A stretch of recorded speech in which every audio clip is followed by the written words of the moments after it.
My name is Lauren Buda, and I'm the founder and CEO of Girl Security, which is, for those of you joining for the first time, a nonpartisan nonprofit organization closing the gender gap in national security through learning, training, and mentoring support for girls. This is slated to be our most well-attended event, which is really exciting. It should be. So I want to thank our panelists, which are a group of girls and young women who have either participated in programming, our mentees or scholars, and are just such bright and amazing people that I feel very fortunate to have them with us, as well as our moderator, Megan Stifel. My kids typically don't attend these events, but I ask them to watch from downstairs, not with me, which would have been distracting, because I want them to hear from these girls and young women, each of whom, as I said, we know in some capacity and are planning some really remarkable comments about their ideas for some really pressing challenges. Typically in the classroom, we ask girls, what does national security mean to you?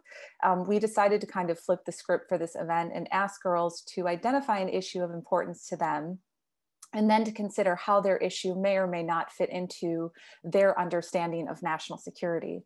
And what I love about this opportunity to hear these panelists' really fresh takes on issues that adults continue to work on, and really problems that we continue to solve. And there's no doubt, at least in Girl Security's programming, that we recognize that girls and young people today live in a very markedly different environment, and their vision for problem solving today is so critical to our understanding of national security. So on a personal note, at 40, I still struggle to speak in public. And so I really want to commend the panelists for finding their voice, making their voice heard, and hearing the sound of their own voice articulating these ideas.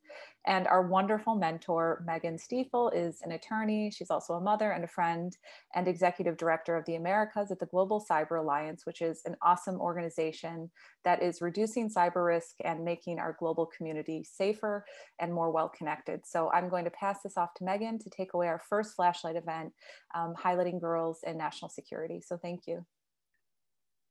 Thanks, Lauren. It's great to be here. I'm honored and thrilled to join you all for this conversation. As I think most of you know, we at GCA are big fans of girl security. So happy to be here and looking forward to what we can do together ahead in the years ahead. I'm going to roll right into this because we do have a packed schedule, and I'm very excited to hear all of what our participants this afternoon have to say. So the format that we're going to follow is I'm going to introduce our panelists. We'll have a couple of questions, and then we'll turn to the next. There we have 3 panels. Follow the same pathway for the 3 panels, and then we'll have kind of a group question at the end. So I will introduce our 2 panelists for the first conversation, which is panel 1 around climate change. We are joined by Sami and Peace, and Sami is a senior at Claremont McKenna College. She's majoring in international relations and Spanish. She's passionate about the rapidly evolving geospatial sector and how it is improving our ability to understand and address environmental security problems. She's currently working for the UN Innovation Cell and is exploring relationships between water scarcity and conflict, and couldn't be where she is today without her female mentors, one of which we're going to talk about because I know her too, and I'm a big fan as well. And then we also have with us Peace, and she's a junior who's interested also in climate change and national security. She's also passionate about women empowerment and wants to help young females understand the importance of national and global security. And she's hoping to bring more opportunities involving national security to girls at her school. So Sami, would you like to give us your opening remarks? Sounds great. Thanks for the wonderful introduction, and I'm so excited to be here. So just to introduce myself again, I am Sami Murphy, and I am a senior at Claremont McKenna College, majoring in international relations and Spanish. I actually began my collegiate career really interested in the environment, and this took me across the world from Peru to Singapore, where I learned more about strategic rural development. It wasn't until I was about knee-deep in sulfuric mud in a mangrove forest that I decided maybe to pivot a little bit. So on my return, I actually took a war films class, and this changed everything. I found myself learning about security and defense in all of my free time and never missed a single class. And importantly, my professor quickly grew into a mentor for me. And she not only inspired me to pursue security, but has really been helpful in helping me and guiding me throughout my journey of discovery and growth within the sector. And very importantly, she helped support my exploration of environmental security, which really synthesized my past and emergent interests. So I always had this very conventional perception of security, as I think a lot of people do, to be, tanks, missiles, aircraft, things like that. But she really encouraged me to redefine what security could be and find my niche within the sector. So it wasn't until her security studies class last year, actually, that I found girl security through a guest speaker. And I just knew I had to join. And it has changed my life in so many ways. I am the biggest fan. So through Girl Security, I was connected to Nina Miller, who I think is the person you were referencing. And she has been the most phenomenal mentor I could have ever asked for.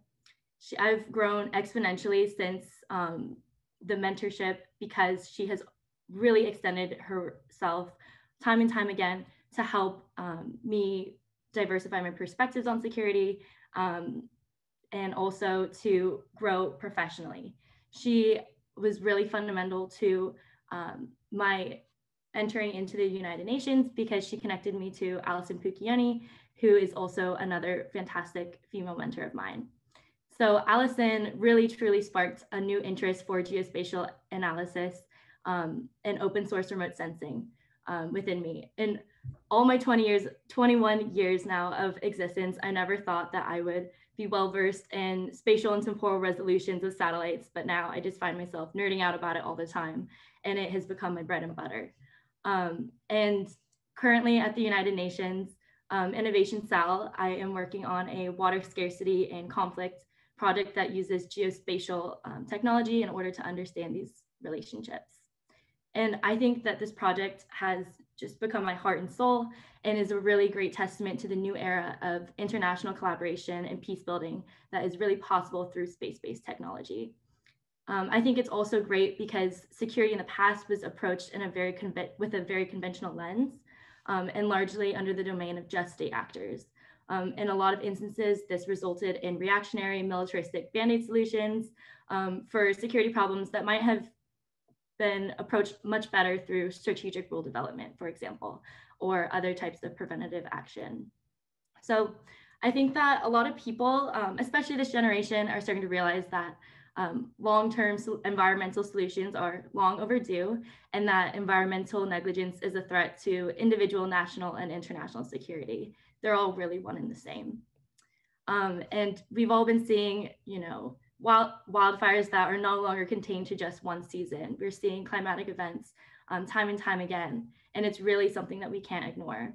But despite this growth in climatic insecurity, we also have a boom in technology that's giving us more of an ability to approach it. So our generation is now equipped with these disruptive technologies like open source remote sensing that are really cutting edge in our way to approach security. And open source remote sensing technology specifically is providing imagery and data at a fraction of the cost, and it is extremely accessible to citizens of all disciplines. And this is huge because it's really diversifying security. I think that the nature of geospatial intelligence requires diversity and inclusion in order to be successful.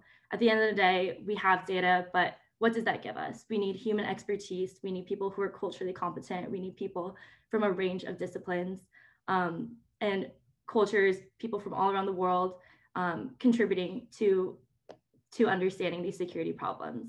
So I think it's great because this is bringing diverse voices to the table and allowing us to tackle environmental security problems in ways that we never have been able to before. I think it's fantastic how undergraduate students like myself can really contribute meaningful research to illegal mining, for example, in Peru, or look at sea level rise. So this is huge for paving a way towards international collaboration and shifting from more like realist paradigms of the world where protecting the environment comes at the expense of protecting national security, and towards this more liberal idea that everything's interrelated and we can achieve like absolute gains through collaboration. So again, just touching on a little bit of satellite technology, not to get too much into the weeds, but I think it's fantastic because we can understand and monitor the environment in real time in ways that we never could have been. we never could have before.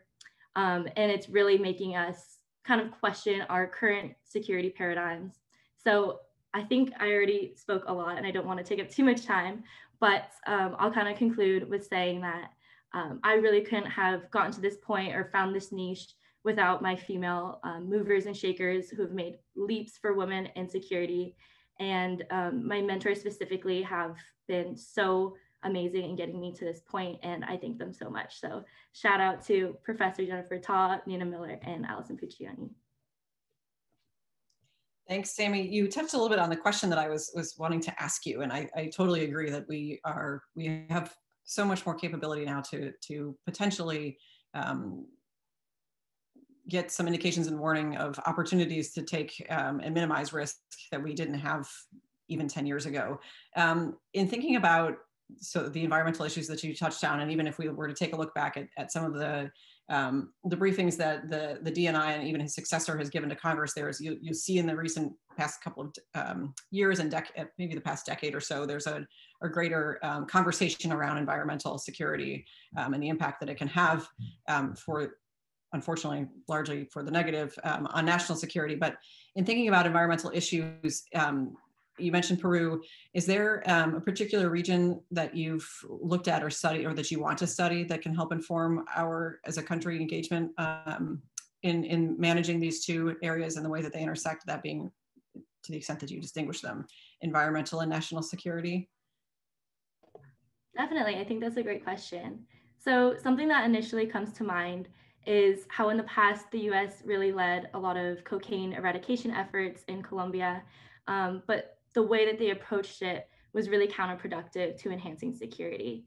These aerial deployments of defoliants did little to target the actual cocaine plants, and just made a lot of farmers who forced them to migrate into other areas, which strained the resources there, caused deforestation, and really imperiled their livelihoods.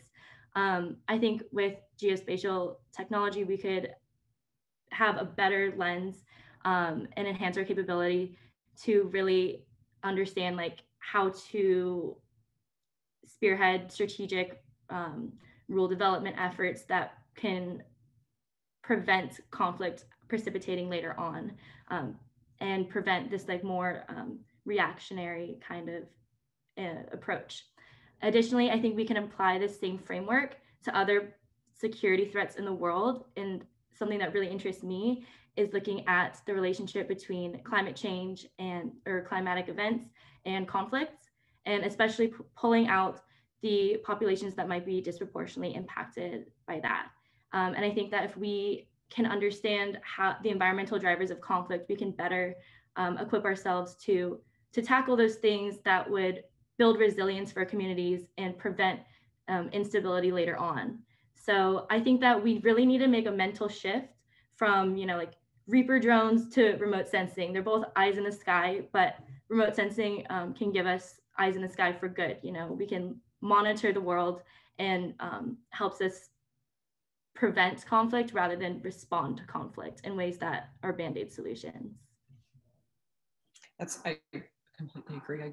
It is one of the other, I think, opportunities, as I often like to think about them instead of challenges, is the ability for and the number of stakeholders and players in this space who have access to some of these technologies. I think in many cases, as you mentioned a couple of minutes ago, we've in prior decades taken a more militaristic response, and now that we have other actors in the space who bring other capabilities, we need to really reframe our approach to a number of national security issues, environmental being a very good example. So I'm conscious of time, we could talk about this all afternoon, and I do want to give a shout out to Nina. I'm glad she's in her program now. Introduce Peace, and ask her to make her opening remarks.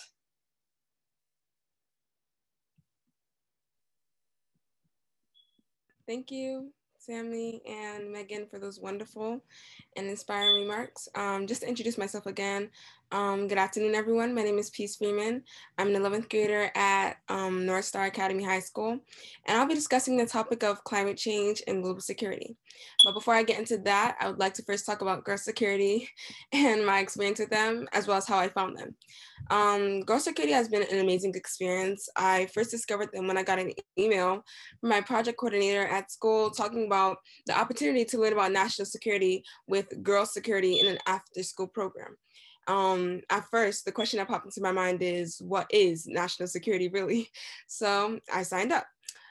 It was a great opportunity to learn, and I'm happy to say that my expectations for this program were not cut short at all. I learned so much about national security and global security, and I really admire this program because it encourages women empowerment. As is obvious from the question I had when I first received the email about this program, not many people know about national or global security, even though it is so important. Now, on that note, I'll begin my main topic, which is climate change and global security.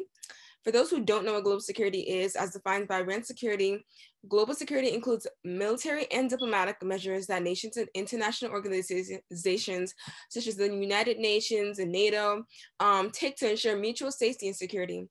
Climate change is the change in the global patterns of climate, specifically as has been seen throughout the 20th century up until today even. Now, you might be saying, what do these two things have to do with each other? They're completely unrelated.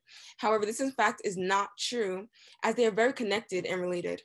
Climate change can impact global security by affecting economic growth. Climate change can increase the amount of natural disasters, and if there are a bunch of natural disasters, the money of many countries will be drained, as it will have to go towards repairing damage done by these natural disasters, thereby negatively impacting a country's economic growth.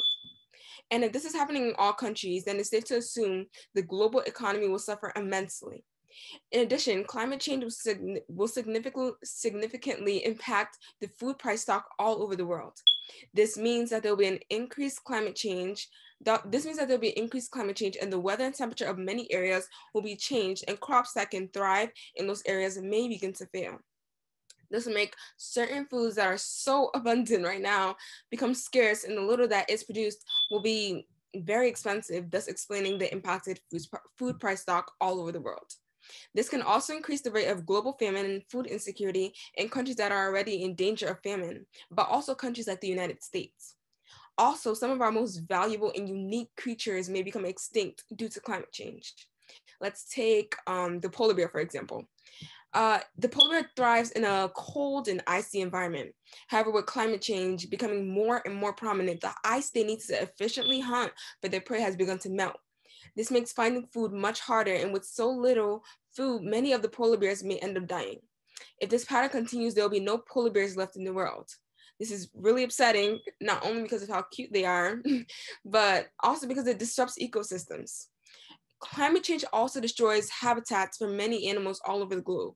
For example, if climate change causes forest fires, which burns important forests and trees in which many species may dwell, it will continue until important habitats all over the world for species are burned down, and those species will die.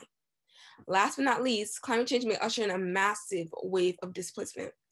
Many of the areas in the world may become unsuitable for living by humans due to climate change. This will lead to people needing to move out of those areas and into new areas all over the world, and we may see a massive increase in immigration and emigration rates, as well as the displacement of many different groups of people. The massive disruption caused by climate change is hard to imagine, and considering these are not even up to a tenth of the consequences of climate change on global security, it is clear that we must take action. This is a topic that has been undiscussed for way too long, and people treat it as if it's such a small issue, when in reality, it's such a big issue. Just because the effects seem so far away and have not been as prominently currently in our society, that does not mean it doesn't exist. Must we wait until the whole world goes into chaos or natural disasters begin to rage before we take actions against climate change? It is high time we take steps towards protecting our future, the future of our children, and the future of our animals. These are the steps we must take together and across nations to help global security. So just to follow up a little bit on I think you have my violent agreement, as you heard with Sami, on the concern of climate change and its impacts on national security, and it being a national security issue.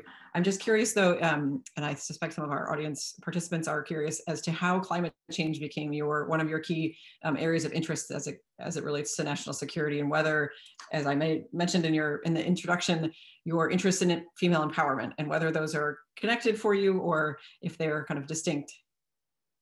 Well, I remember that I was learning about climate change in my AP Environmental Science class, and it was so frustrating to hear the events that might befall us and how ignorant people are on this topic.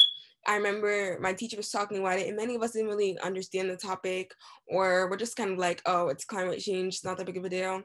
And especially considering how our former president, well, to be former president, was not much of a fan of it either, it was really serious to me. And this was like really what inspired me to choose this as my topic, to educate people.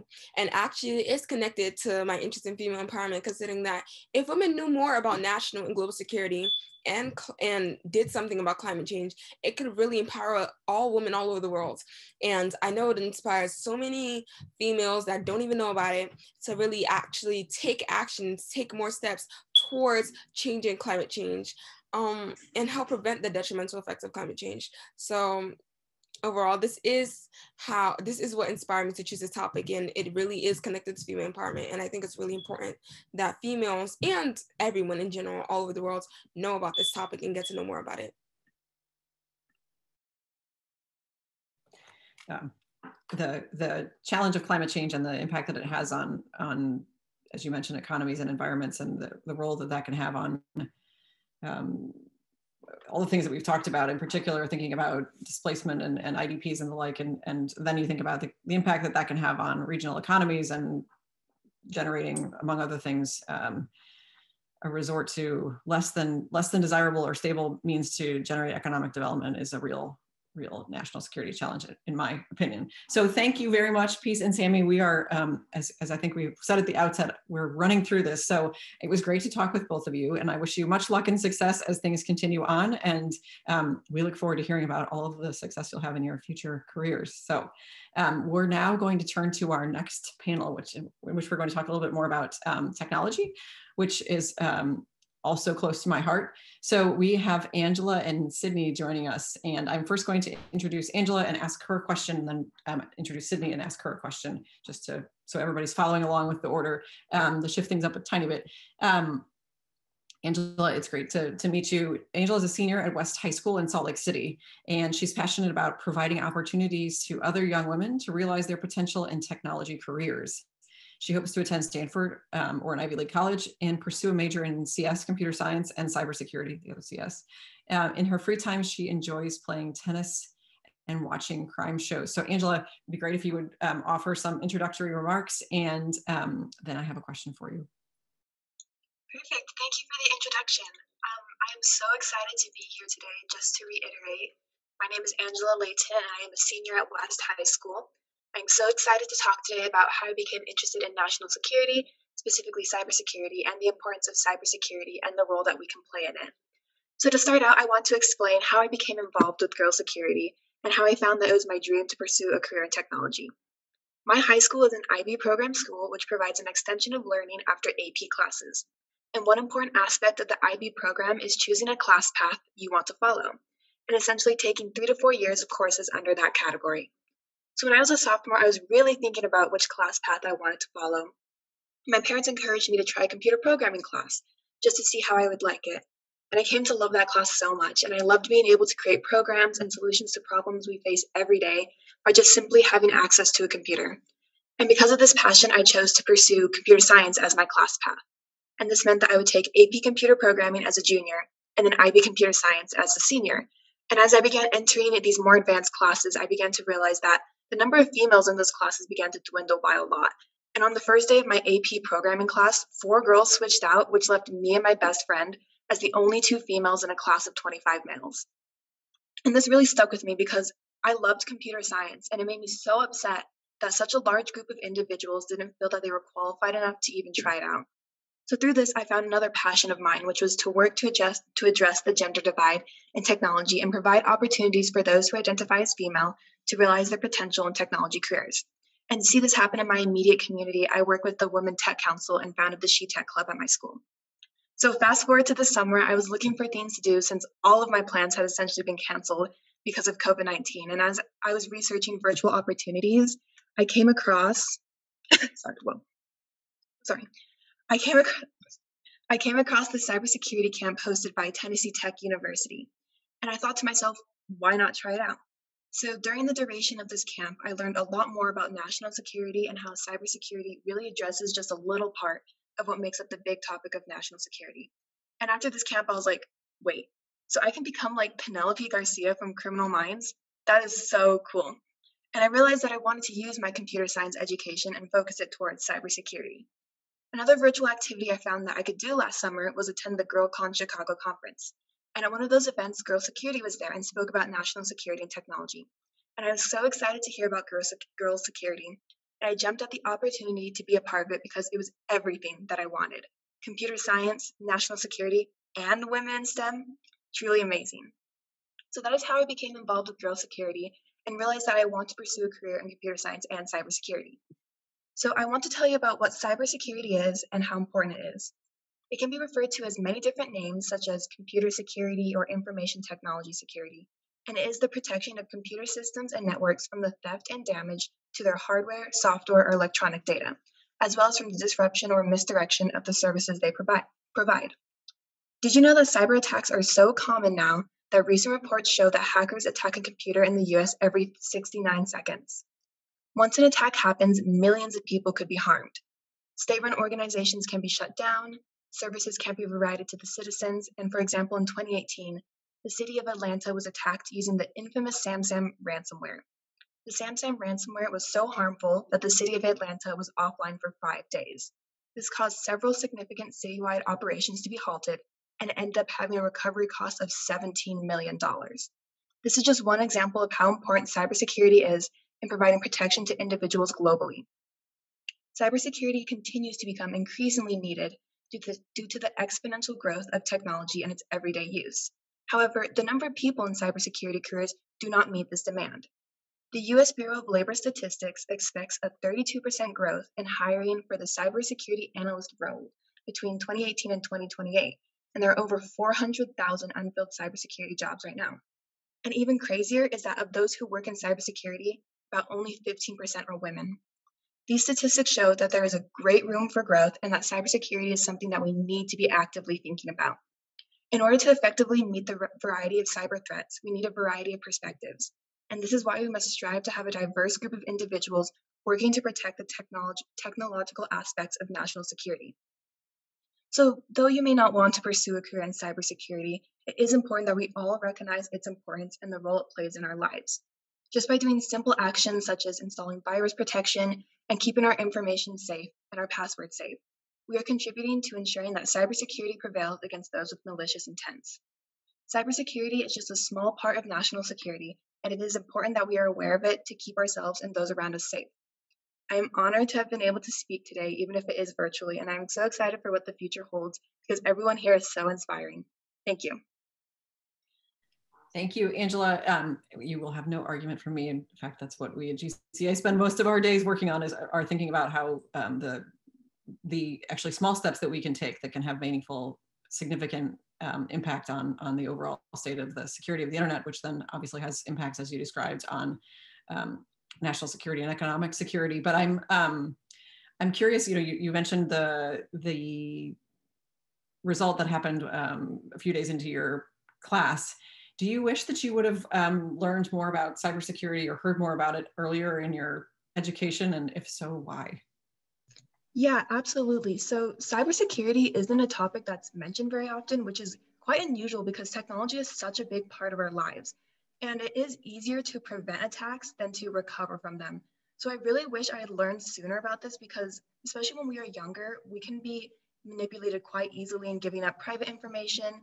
And so if we had just been taught to have stronger passwords and keeping our information more private, it would be so much better for everyone because once your information is taken, you have no control of how it will impact your life. So I definitely think cybersecurity and computer science in general need to be introduced sooner in school.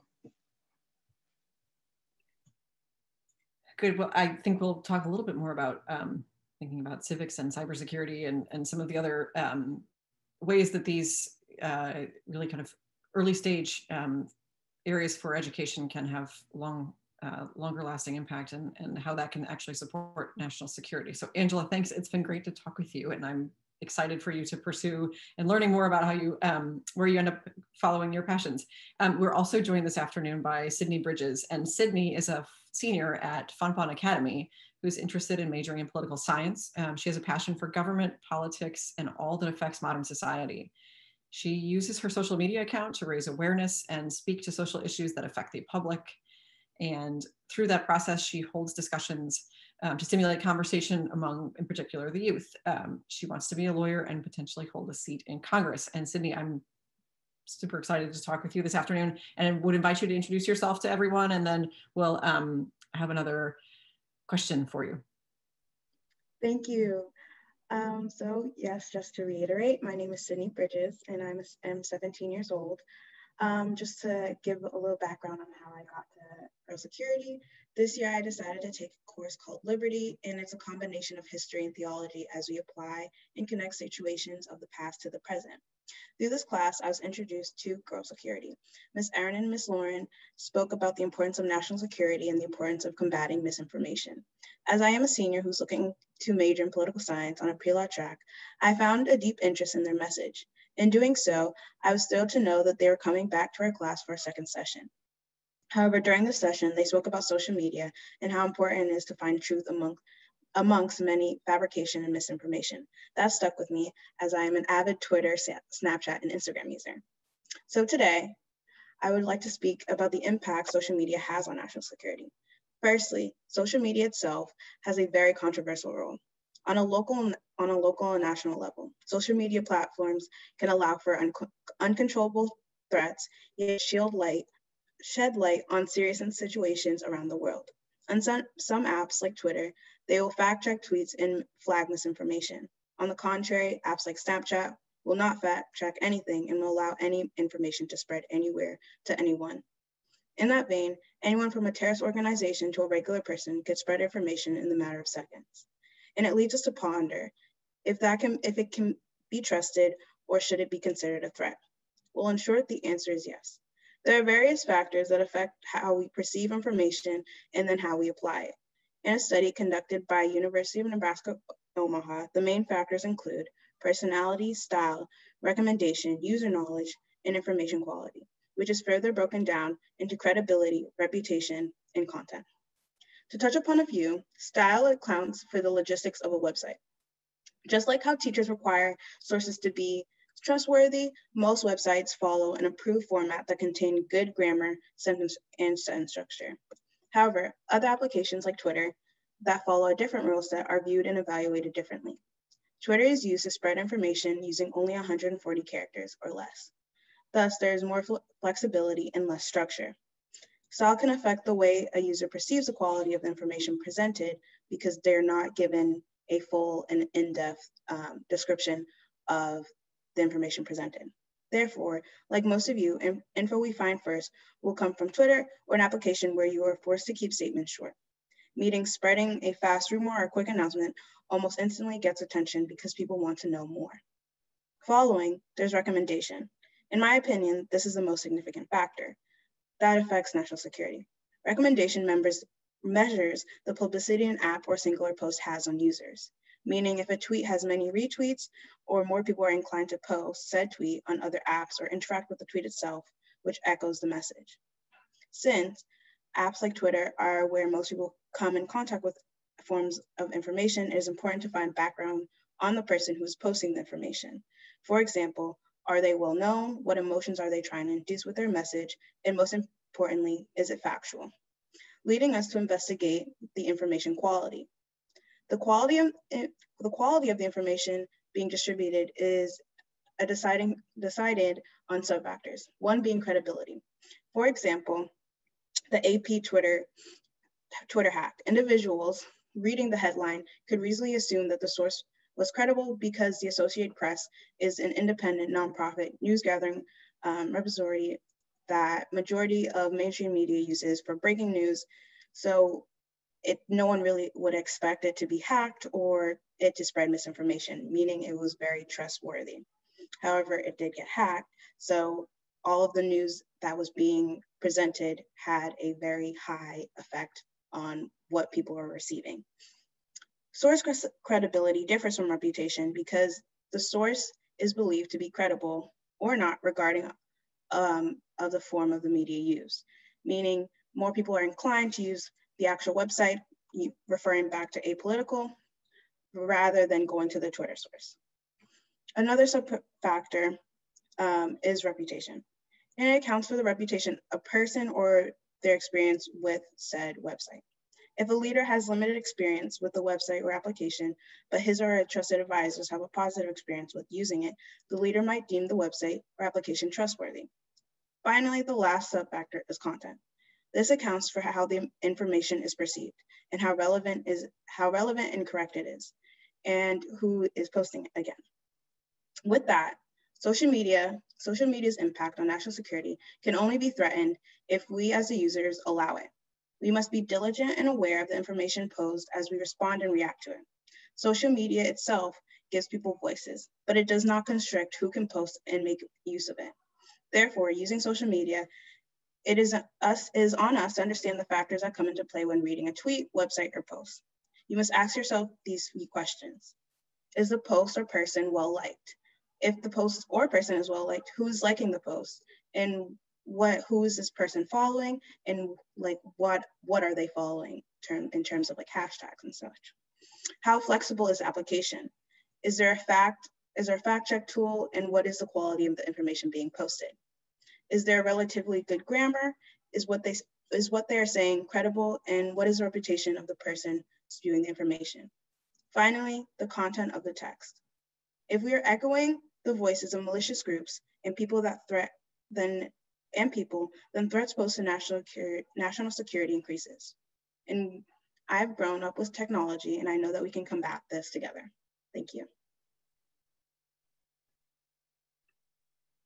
Thanks, Sydnee. It's a great set of questions to think about and some due diligence as we're engaging with technologies for everyone, not just girls and young women in the audience, but really I hope that if the past 4 years have taught us nothing else, it's to be a little bit more deliberate in our engagement online.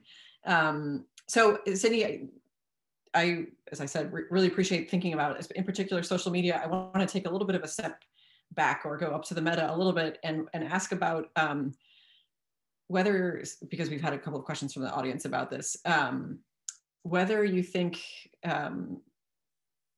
understanding more about, or why you think understanding more about national security is so important. There are lots of things that people your age and others are contemplating and wondering why you're so passionate about this, which I of course applaud.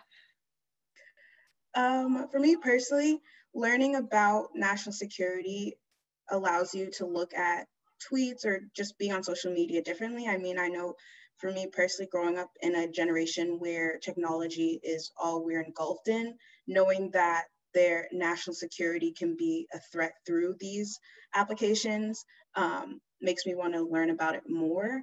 And that national security itself, knowing what it is and how we easily just like learning about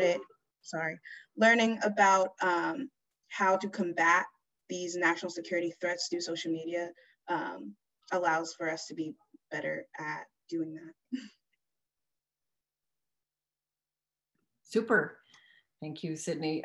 Thanks, Sydnee and Angela. Maybe we'll have more time for questions at the end, but it was great to talk with both of you this afternoon. And thanks for all of your interest in national security. And if nothing else, also encourage your friends to join. And we look forward to watching you all grow in your careers. So I'm going to move quickly ahead to the next conversation that we're going to have with Vivian and Brigid and Carolina. So I'm first going to introduce, let me make sure that I'm on my right notes. Vivian is a 5th grader and she lives in Chicago, and she has a passion for learning about law and government. And she also enjoys reading, crafting, building, and watching, among other things, Shark Tank. Vivian, welcome. Would you like to say hello to everyone? Hi. My name is Vivian Hong. I'm 11 years old and in 5th grade, and I live in downtown Chicago. I became familiar with Girl Security through Miss Lauren, who is the founder and my mom's best friend. I think that democracy means that we all have a say in the way our nation is governed. I believe strongly in making this opportunity available for all. We all should express our opinions and practice and support our democratic rights. I hope that we can make changes soon. I believe that we need to do away with the Electoral College. It takes away most of our say on the election. I also think we need to fight for a more fair legal system. People get convicted of things they have not done, and it is not fair at all. I also hope that women get treated more fairly. One of my role models is Ruth Bader Ginsburg. Ruth Bader Ginsburg was a former Supreme Court justice and lawyer. She is a role model for a lot of women throughout the world. She impacted me because she was a strong, independent woman and always knew right from wrong. Sadly, though, she passed away recently. We can honor her legacy by pursuing careers in democracy. She changed the government not by changing the law, but by changing the way we think about these court cases and scenarios. She was a great sign of hope and change for our nation. We all can work to be more like Ruth Bader Ginsburg and create change. I hope that this happens in the near future. Thank you for listening.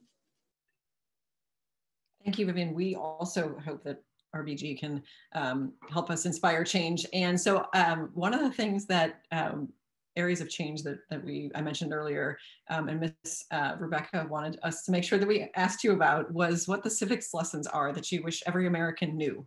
So would you like to share your thoughts? Okay. I wish more Americans knew about the struggle our ancestors endured to get equal rights for all to vote. If you don't vote, you are not using all your rights that others fought hard for us to earn. Thank you, Vivian. Yes, we've just come through a major election, and it is critically important as we look to some runoffs elsewhere, in a couple of states and elsewhere around the world, that democracy is upheld by, among other things, exercising our rights. So we're excited that you're part of the program, and I'm so looking forward to what comes next for you. We are also joined this afternoon by Carolina Permuy and Brigid Mulligan, and they are seniors in high school and attend Georgetown Visitation. They are two of the three presidents and founders of the Save the Children Club at their school.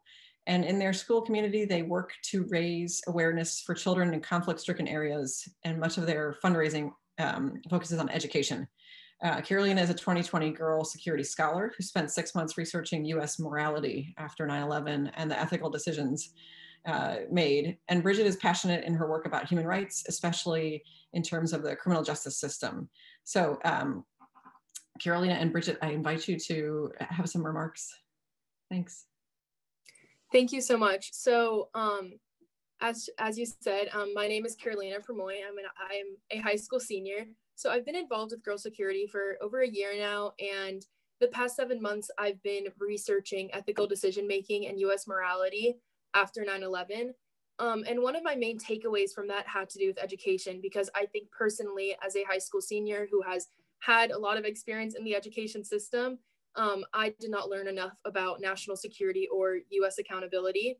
And within my own school community, Brigid and I, along with our Save the Children Club, really work towards raising awareness for children who are not as lucky as us and do not have opportunities to have an education. So Brigid, take it away.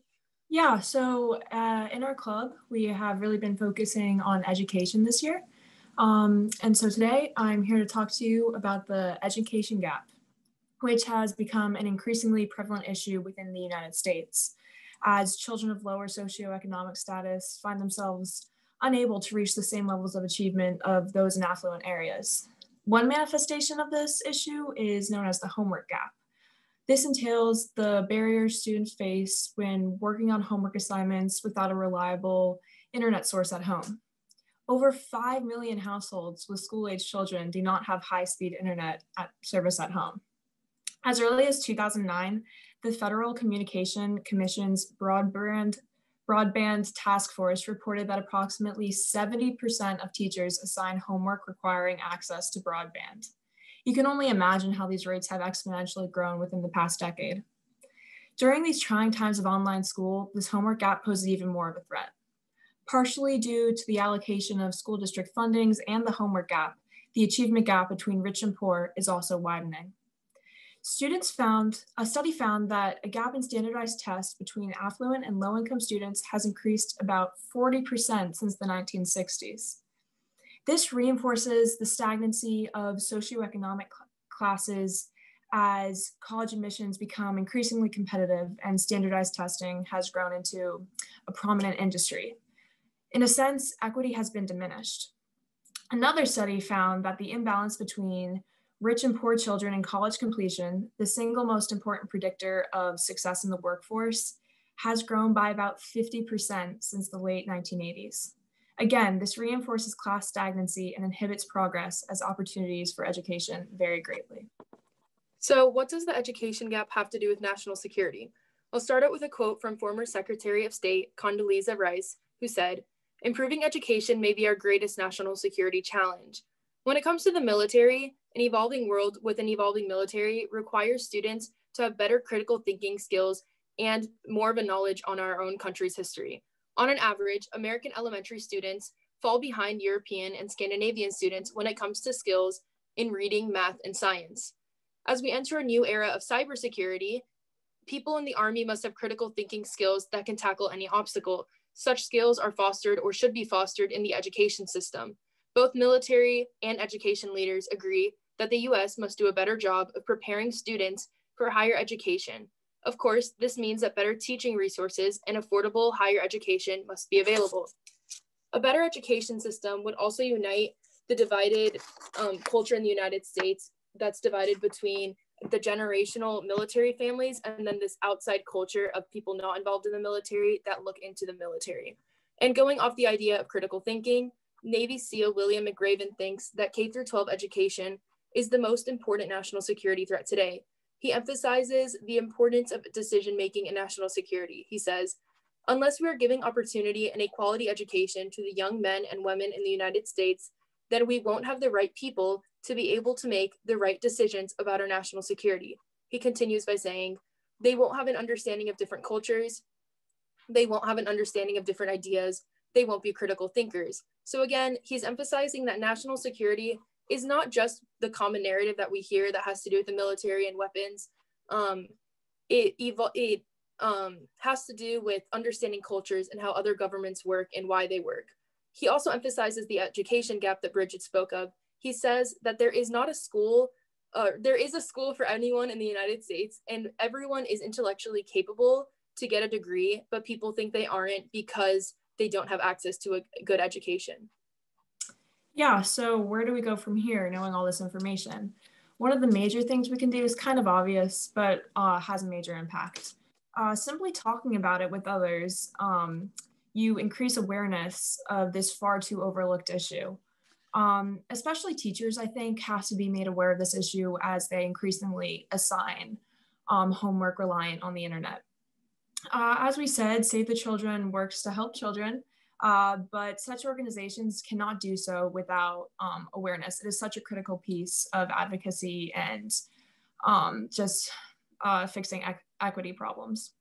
The second thing we can do is to help ensure that children receive adequate materials. Notable trends include the following. Lower income communities receive fewer books, out-of-date texts, and culturally irrelevant materials. Technology can bypass the geographic and financial boundaries that can block educational resources from reaching these students, while also making the material more engaging, interactive, and effective. Whether through legislation or nonprofit contributions, we must attempt to universalize internet access. And when it comes to national security, we have learned that security is more than just the military.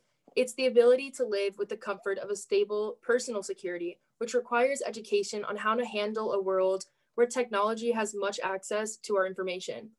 We also would like to acknowledge that national security is always changing and evolving. As future generations enter the field, and education that highlights the understanding of a globalized world is key to maintaining not only a safe nation, but a nation that can avoid past domestic and foreign mistakes when it comes to human rights. Thank you. Thanks, Carolina and Brigid. So it almost sounds like you're suggesting that internet access is a national security issue.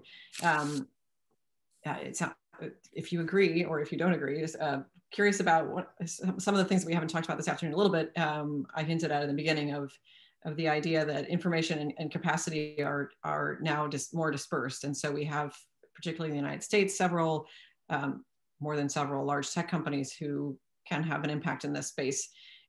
Thinking about internet access and thinking about companies, for example, telecommunications carriers like AT&T and Verizon, as well as some of the content providers like Google and Amazon. If you had anything that you would, is there something you think that they should do to help us close this access gap, and then which can therefore support the reduction in the disparity of education? What would you ask them to do if you could? I think the major thing we found in our research is that it's legislative action that really has an impact on this issue. We believe public school funding should be more allocated towards universalizing internet access. And this action has already been taken. Just in this past year, 43 states have offered their support for the Supporting Connectivity for Higher Education Students in Need Act. And this legislation would direct National Telecommunication and Information, the National Telecommunication and Information Administration, to award $1 billion in grants for educational institutions to meet the needs of students who lack access to adequate broadband service and requisite devices. And one example of one of the bills she mentioned was in California this year. They passed a bill that authorized local schools and schools that are underfunded and don't have enough access to technology to report to the state government about what they needed for at-home learning, which has become a huge issue, obviously, this year with COVID. And they also promoted more jobs in the industry, in the cyber industry, and promoted telehealth, which I think personally is really important and it's often overlooked. And as for the individual corporations that you mentioned, I think, Brigid and I think that transparency is really important, especially when it comes to privacy. So when they're working with these state governments and the national government to give everyone more equal access to the internet, being transparent about their privacy policies, and trying to educate more people about their own personal security. Yes, I think I totally agree. I think there is certainly a need for transparency and a recognition that as we drive for however long it will be, this remote learning environment, there is a tremendous opportunity to collect a great deal of information about a lot of different people and their habits, and the need to make sure that we're doing so in a responsible manner so that what data is collected is, among other things, maintained in a secure manner as possible and only used for the purposes for which it was collected. And as you evolve in national security, depending on which pathway you all take, you'll learn about some of those policy tools that we use, particularly in my prior life as an attorney working on intelligence collection. So topic for a future conversation, perhaps. So we have about 5 minutes left and we're going to do like the lightning round. So each of you gets 2 sentences to answer the following question. What is national security to you and why does your topic matter? So I will endeavor to do this in alphabetical order so that we all know who's coming when, but that means that at 5 p.m. I have to remember my alphabet. So I think that definitely means that we're going to Angela first. So Angela, let me know if you need me to repeat the question too. Okay, I remember the question, thankfully, and national security to me is really just protecting what's important to the people of this nation. And cybersecurity matters because it addresses the protection of the users of technology, which is very important and becomes increasingly so. Great. I will go to Brigid next. I totally agree. I think that national security really involves the protection of individual basic rights, and I believe that education is a basic human right and it must be ensured to all, no matter of socioeconomic status. Agree. Carolina. I agree with what Brigid was saying. I think personally national security is that everyone feels safe in their own country, but also feels secure in their own personal lives. And I think education is really the foundation for everything in our country. And in order to move forward as a country, education will always be a human right that I think is very important. It sounds like we're so far all in violent agreement, but not violence. Peace, what are your thoughts? National security to me is basically just ensuring that those in our community are safe in all aspects, and climate change matters because it can have a very large and significant impact on countries all over the world. Sami, anything to add? Yes, to me, security is the mitigation of risk and the strengthening of resilience. It's not just weapons. I think environmental security really demonstrates how protecting national interests and environmental interests is not a zero-sum game. They really go hand in hand, and I think more people are starting to recognize that. For sure. Sydnee?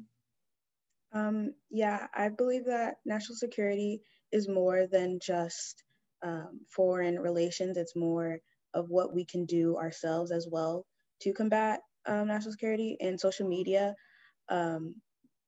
that's like the little things that can affect how we perceive national security and the threats that we take to national security. Mm-hmm. Last but not least is Vivian. National security means to me defending our nation, and democracy should not be a privilege, it should be a right. For sure. I think we're now going to bring Lauren back in, but for some closing remarks. I don't even know what to say. I'm just kind of thinking back to how I spoke at their age, and I'm just blown away by how brilliant all of them are and what a lesson they can teach adults in brevity. All of you did so wonderfully. It really is such a joy. It's actually our privilege to be able to engage with all of you and provide a platform for your voices. I mean, I think if you've worked with our program, you know how important it is to us that others hear how you interpret national security. And really our goal is to empower you to define it for your generation and for really to kind of rewrite the national security narrative through your lived experiences, as well as those key issues that are most meaningful to your generation. So I just want to thank all of you for just profound, wonderful, inspiring remarks. I want to thank Megan for moderating so wonderfully, and to Erin Connolly as well, who has her camera off, but has always pulls together these programs with such ease.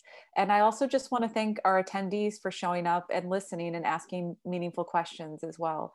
I hope that once we upload this to YouTube, people will share it broadly, because I think all of you are the future of national security, whether you pursue careers or not, or are just more civically engaged. But I suspect we'll see you in Congress, on the Supreme Court, leading in policy positions and activists. So I'm really excited to continue to support you. And I think I speak for all of us at Girls Security. So thank you very much.